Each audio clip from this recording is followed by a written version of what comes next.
आज हम जो बीजगणित विधियों में जो तीसरी विधि है वो है आपकी वज्र गुणन विधि।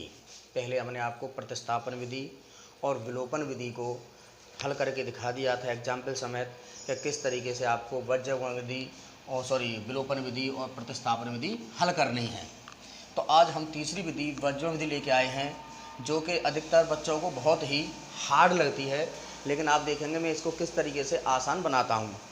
सबसे पहले तो आप अगर हमारे पास दो रैखिक समीकरण युग्म का निकाय दिया गया है कि दो रैखिक समीकरण कौन कौन से हैं, तो हम ज़्यादातर आपको बता दिया है कि हम जो ज़्यादातर एक मानक या व्यापक समीकरण लेके चलते हैं वो है a1x + b1y + c1 = 0, a2x + b2y + c2 = 0। अगर हमें इसमें x का और y का मान निकालना है तो x बराबर होता है b1c2 - b2c1 upon a1b2 - a2b1 और y बराबर होता है c1a2 - c2a1 upon a1b2 - a2b1। अब क्योंकि इसको थोड़ा याद करना बहुत कठिन है, इसलिए हम इसको थोड़ा इजी लैंग्वेज में यानी याद करने की एक तकनीक बताते हैं कि इसको तकनीक द्वारा कैसे याद किया जाए। देखिएगा कि पहले x के नीचे y के नीचे और इस तरीके से लिखेंगे हम। तो यहाँ पर जब x के नीचे लिखेंगे तो x वाले को छुपा लेंगे, तो यहाँ b1 b2 और c1 c2। y के नीचे लिखेंगे तो c1 c2 और a1 a2 और इसके अचर पद के नीचे लिखेंगे तो a1 a2 और b1 b2। देखिएगा किस तरीके से लिखना है हमें। अगर हमें x के नीचे लिखना है या जो x का मान हम निकालेंगे, या देख लीजिए x के नीचे लिखना है तो ये इस तरीके से क्रॉस मल्टीप्लिकेशन कराएंगे, माइनस इस तरीके से कराएंगे। तो b1c2 - b2c1, पहले इसका गुणा इधर कराएंगे, माइनस इसका गुणा इधर कराएंगे। इसी प्रकार y के नीचे लिखेंगे तो c1 में a2 का गुणा कराएंगे, माइनस c2 में a1 का। फिर इसका इसमें कराएंगे यानी a1 b2 - a2 b1। दोबारा ध्यान दें कि इसका गुणा इधर माइनस इसका गुणा इधर, c1 का a2 में माइनस c2 का a1 में, a1 का b2 में माइनस a2 का b1 में। अब हमें यहाँ से अगर x का मान निकालना होता है तो इसको हम यहाँ ले जाएंगे, तो b1c2 - b2c1 upon a1b2 - a2b1।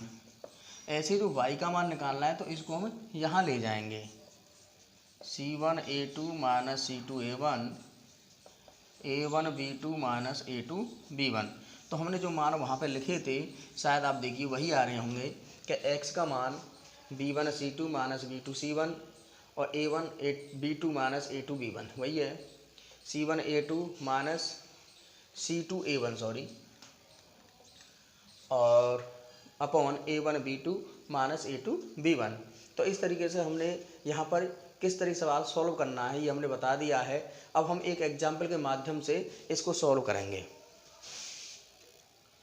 यहाँ पर प्रश्नावली 3.5 का पहला सवाल मैंने लिखा है कि निम्न रैखिक समीकरण युग्मों में से आपको ये बताना है कि किसका एक अद्वितीय हल है, किसका कोई हल नहीं है, या किसके अनंत रूप से अनेक हल हैं।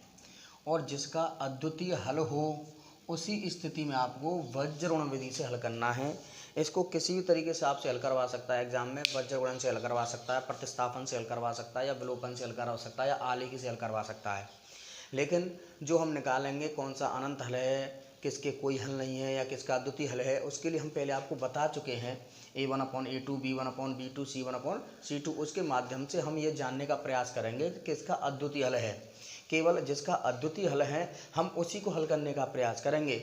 अगर जिसका अद्वितीय हल नहीं है या कोई हल नहीं है या अनेक हल हैं, हम अगर उसको सॉल्व करने का प्रयास करेंगे तो कभी सॉल्व नहीं हो पाएगा। आप उसमें डिस्टर्ब हो जाओगे, आप उसमें उलझ जाओगे।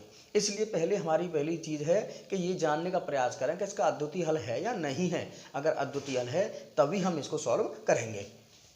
देखिएगा, तो हम पहला देखते हैं कि अगर हम इसको a1, ये b1, ये c1, ये a2, ये b2 और ये c2, तो हम पहला सवाल हल करते हैं a1/a2।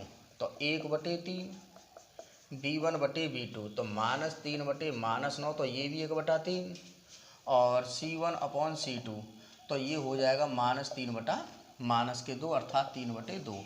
तो आप देख रहे हैं कि a1/a2 का मान 1/3 है, b1/b2 का मान 1/3 है, लेकिन c1/c2 का मान 3/2 है।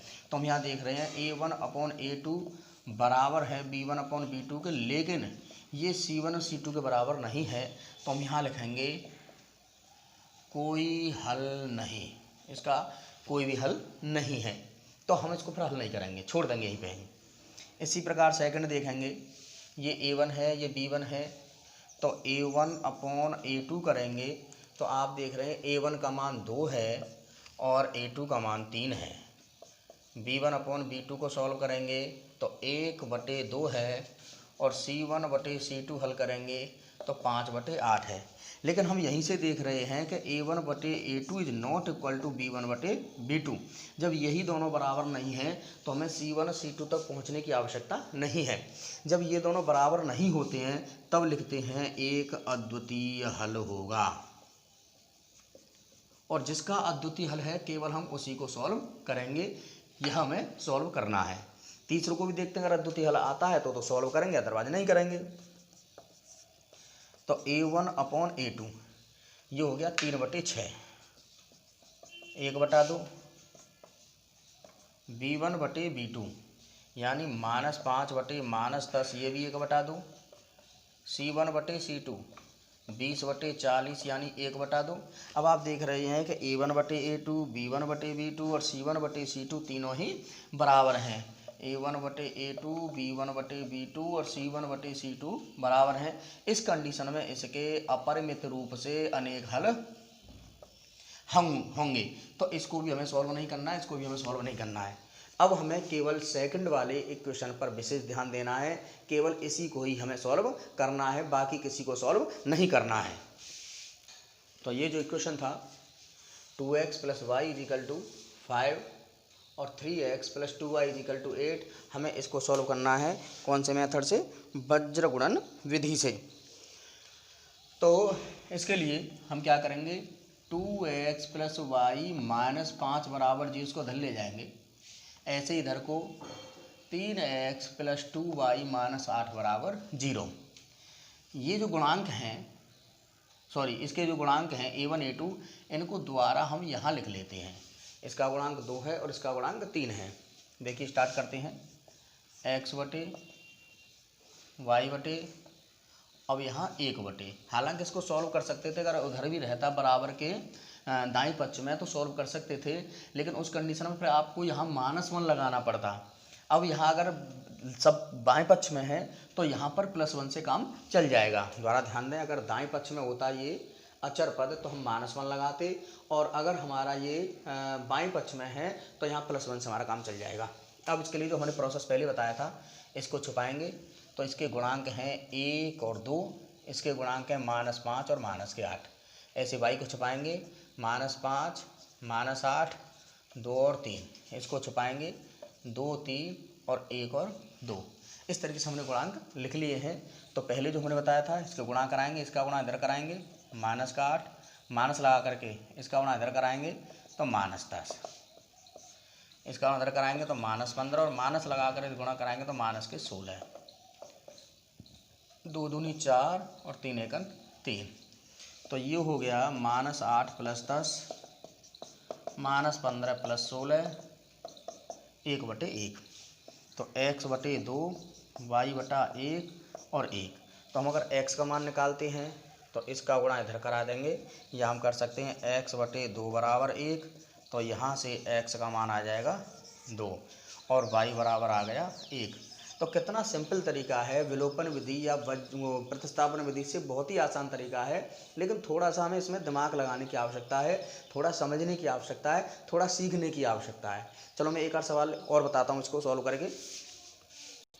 सवाल है कि यहाँ पर a और b जो दिया गया है, a और b के किन मानों के लिए ये जो समीकरण युग्म हमें दिया गया है इसके अनेक हल होंगे, अनंत हल होंगे। तो हम ये जानते हैं अपरिमित रूप से अनंत हल के लिए एक कंडीशन होती थी, हम बता चुके हैं कि A1/A2 बराबर B1/B2 बराबर C1/C2। ये अपरिमित रूप से अनेक हल के लिए कंडीशन होती है। अगर हमसे यही कहता कोई हल नहीं है, तो कोई हल नहीं के लिए ये दोनों बराबर होते, ये बराबर नहीं होता। अगर वो कहता अद्वितीय हल के लिए, तो यहाँ पर भी हमें ये बराबर का निशान नहीं होता कि is not equal to A1/A2 is not equal to B1/B2। तो जो कंडीशन दी गई है उसी कंडीशन का हम यहाँ पर अप्लाई करेंगे। तो A1 की जगह 2 और इसकी जगह A-B, B1 की जगह 3 और इसकी जगह A+B, C1 की जगह 7 और इसकी जगह 3A+B-2। अब हम पहले इसको छुपाएंगे, तो इसका गुणा इधर कराएंगे, इसका गुणा इधर कराएंगे। 2A+2B 3A-3B। अब इस 2A को दल ले जाइए, 3A-2A, इसको दल लाइए 2B प्लस के 3B, तो यहाँ से A बराबर हो गया 5B, पहला समीकरण।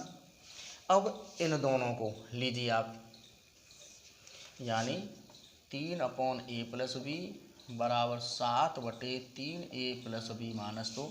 तो क्रॉस मल्टीप्लिकेशन कराइए, तो 3 × 3A+B-2 7 × A+B, तो 3 × 9A, 3B -6 7A+7B।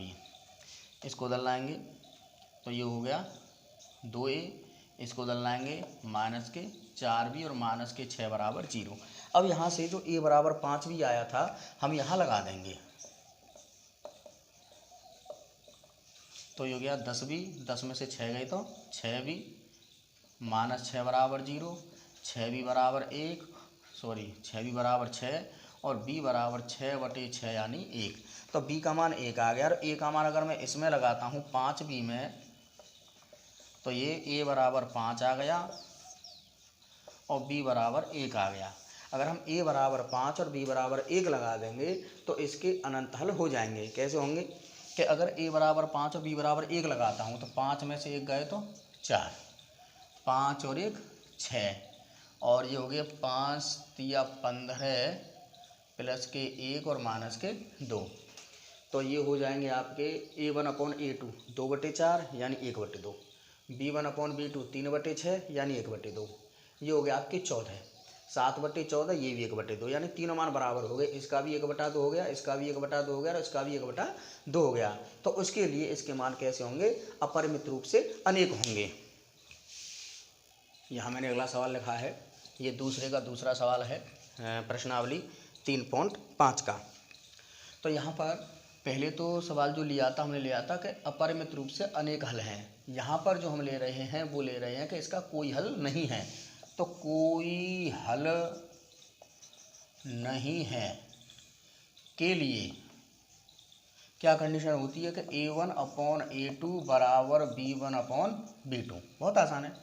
तो 3/2 के -1, और यहाँ y का गुणांक कुछ नहीं है तो 1 माना जाएगा, और k -1 क्रॉस मल्टीप्लिकेशन कराएंगे तो 3 के -1 2 के -1 3 के -3 2 के -1 3 के -2 के और 3 -1, तो k बराबर 2। अगर हम k बराबर 2 रख लेंगे तो उस कंडीशन में A1 बराबर A1/A2 और B1/B2 दोनों बराबर होंगे। तो k का मान अगर हम यहाँ 2 रखते हैं तो 2 दूनी 4 में 1 गया था 3, 2 रखते हैं तो 2 में 1 गया तो 1, तो आप देख रहे हैं 3/3 1 हो गया, 1/1 1 हो गया। तो यहाँ A1/A2 और B1/B2 दोनों बराबर होंगे, तो उस कंडीशन में कोई हल नहीं होगा। तो मैंने बताया था आपको कि वज्र गुणन विधि। तो मैं एक और सवाल आपको हल करना बताता हूँ कि अगर एक और सवाल से आपकी समझ में कुछ आ जाता है तो इसको हमें क्या करना है, वज्र गुणन विधि से इसको हल करना है। इसके लिए मैं पहले बता चुका हूँ कि इनके जो गुणांक हैं उनको हम द्वारा लिखेंगे, फिर x/y और बराबर। अब यहाँ पर क्योंकि ये बराबर के दाएं पक्ष में हैं तो इसलिए आपको -1 लिखना पड़ेगा, और अगर ये बाएं पक्ष में होते तो हम इसको +1 लिखते। तो मैंने बाएं पक्ष के द्वारा एक सवाल बता दिया था, अब मैं दाएं पक्ष के द्वारा एक सवाल बता देता हूँ। आप चाहें तो सबको बाएं पक्ष में कन्वर्ट करके ही हल करें और चाहें तो सभी को दाएं पक्ष में, लेकिन जैसा भी आपको मिल जाए मैं दोनों तरीके से आपको बता रहा हूँ जो आपको सूटेबल लगे। तो x के नीचे लिखेंगे तो x वाले को छुपा लेंगे। तो इनके गुणांक जो हैं 5 और 2 9 और 4।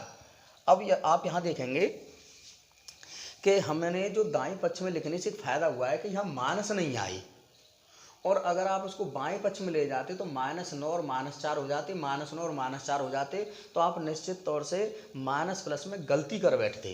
तो यहाँ दाएं पक्ष लिखने से फ़ायदा ये है कि केवल एक जगह माइनस लिखना है, बाकी तुम्हारे सब प्लस के हो जाएंगे। और अगर बाएं पक्ष में लिखते तो हर जगह आपकी माइनस आती, तो कहीं ना कहीं आप गलती अवश्य कर जाती। यहाँ अगर y को छुपाएंगे 9 4 8 3, और अचर पद को छुपाएंगे 8 3 और 5 2। तो x अपॉन इसका गुणा इधर कराएंगे तो 5 चौक 20, इसका गुणा इधर कराएंगे तो 9 दूनी 18, इसका इधर कराएंगे 27, इधर कराएंगे 32, इधर कराएंगे 16, इधर कराएंगे 15। तो ये हो गया x/2 और y/-5 और -1/1। तो यहाँ से पहले हम y को छुपाएंगे तो x/2 बराबर -1 और y/-5 बराबर -1। तो x बराबर तो -2 आ गया, 2 1 2, और y बराबर -+5 आ गया। तो देखिए बहुत आसान तरीका है, प्रतिस्थापन से और विलोपन से हल करेंगे तो ये थोड़ा टिपिकल बैठ सकता है। अगर आप उसको विलोपन से करते तो 2 का ऊपर 5 का नीचे गुणा कराते, या 3 का ऊपर 8 का नीचे गुणा कराते। प्रतिस्थापन में भी आप सॉल्व करते प्रतिस्थापन से तो किसी एक से आप मान निकालते 8x बराबर 9 - 5y और x बराबर 9 - 5y/8। फिर इस पूरे मान को दूसरे समीकरण में रखते तो बहुत करना पड़ जाता, हार्ड हो जाता, डिफिकल्ट हो जाता। तो हम अगर वज्रगुण विधि थोड़ी सी भी समझ में आ जाए आपके तो ये विधि बहुत आसान है, बहुत उपयुक्त विधि है। इस विधि से आप चुटकियों में सवाल हल कर सकते हो।